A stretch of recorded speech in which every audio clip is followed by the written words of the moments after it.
Okay, you guys know how much of a fan I am of Lego, right? We sure do. That's all you seem to talk about. Well, today I thought we'd explore something by FunWhole. Fun what now? Yeah, the name is unfortunate, but it's not a hole where fun happens. It's whole, W-H-O-L-E, like a whole lot of fun. Okay, that sort of makes more sense, but come on. If you think that's bad, take a look at their logo. Oh, come on. It's like they're saying F off with that logo.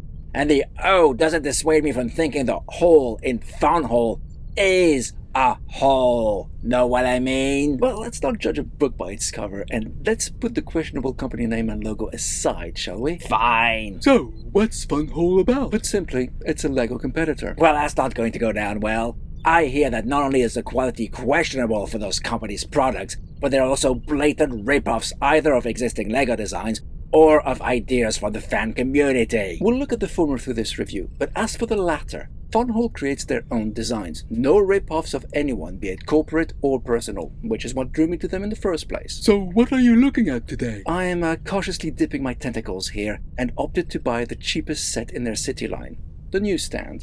Don't you mean the newsed and? The Latin alphabet can be tricky to understand for some cultures, and that's a bit of an embarrassing typo on the box, I agree. Thankfully, it's labeled properly on the model itself. But before we explore it, let's take a look at the box. It's made of premium cardboard, which reminds me of those early Lego Ideas boxes. Definitely not something you'll have to break to open or casually throw away when you're done. Inside, you'll find the instruction booklet, some orange bags which we'll look at later, one small plastic sachet containing the minifig, and others for the pieces.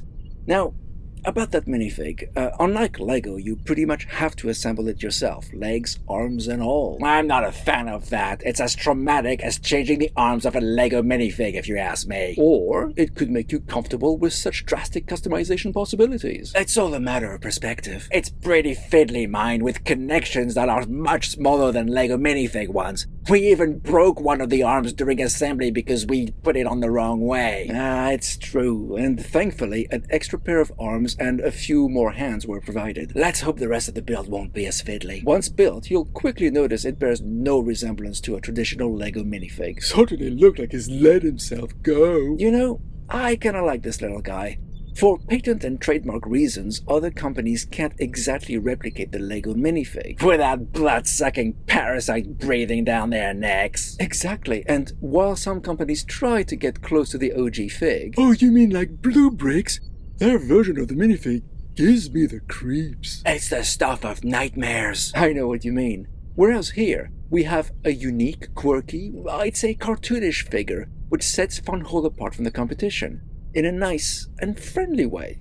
I like it. And if you don't, since they're practically the same size, you could easily replace him with a Lego minifig from your collection. Actually, this is where you can see how FunWhole inspired themselves from Lego's inventory. This particular set comes with a bike and a scooter. They look exactly like Lego variants. Totally, and that's the problem, because that FunWhole bike will fit a Lego minifig, but it won't fit a FunWhole one.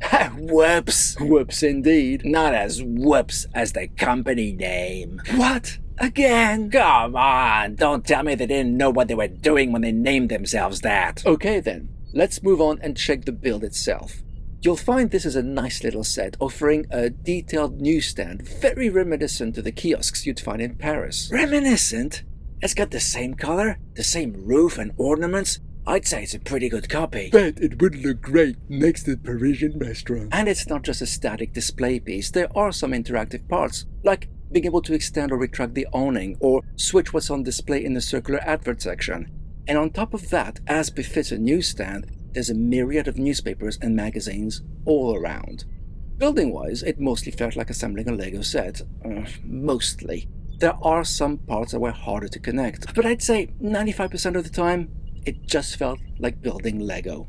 In fact, if you're used to Lego, most of the parts will be instantly recognizable, but you'll no doubt spot the odd one that doesn't exist in Lego's repertoire. Which is your favorite new piece? I'd say this 1x2 plate with studs on both sides. It allows you to effortlessly reverse the building orientation, Such a part would be highly useful for MOCs. Would have made attaching your Stargate to the base much easier. Ha, that it would have. And your least favorite? It would have to be their 1x1 round plate piece. Unlike Legos, it doesn't have a ridge, making it just too darn small and a pain to handle. So, how much would all this cost? It's made up of 556 pieces, so if this were a Lego set, how much would you expect to pay? Looking at what's on offer on the Lego City side at the moment, it seems the cost per part varies between 9 and 12 cents per piece, sometimes even higher. So I'd guess around $49 or $55. Would you believe that this one is going for $35? Well, that's damned impressive. And there's more.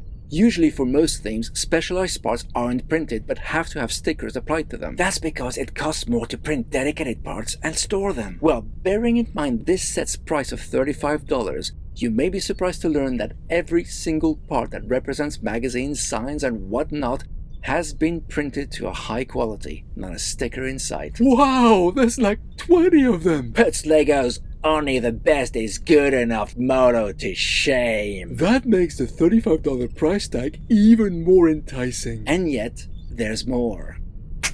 Wow, that's beautiful! It comes with its own lighting kit. It does, and you can either connect it to a couple of small batteries, which aren't included, or a USB power brick. That's what those orange sachets were about. And since you install the cables as you build the set, everything is quite easy to do, but incredibly fiddly nonetheless. Working with very thin cables and tiny connectors is pretty frustrating, but it all works fine. As long as you put the batteries in the right order. You're welcome. Hey, it wasn't clear to me that each battery had to be put in a different orientation. That's why I'm here. Thanks, Tabadak. Listen, I'm a tentacled mutant, not an electrician. Anyway, as a builder, I appreciated that some pieces are designed for the cable to pass through, making it much easier than lighting Lego models.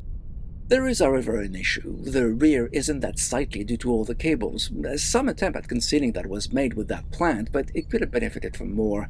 But I think that's a small price to pay for something that's designed from the ground up to be lit. Unlike the Lego sets which have to be retrofitted by specialized third parties. With the model having to be taken apart to do so. And for an added cost. The other thing I'm not a fan of is the fact you have to remove the roof to get to the switch to turn the lights on and off.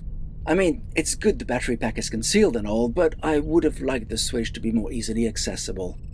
So yeah, 556 pieces, all printed parts and a lighting kit included as standard, and all for $35. I have to say, I am impressed. And yet that's not all. FunWhole often offered discounts from 10 to 15 to a whopping 20% off, making the whole thing even cheaper for a build quality that is pretty much on par with what you get with Lego. That's quite impressive. Looks like there might be a contender to the fable, only the best is good enough. It does make me wonder why Lego insists on using stickers, frankly, and don't include lighting kits. There's one thing we're not sure of, though.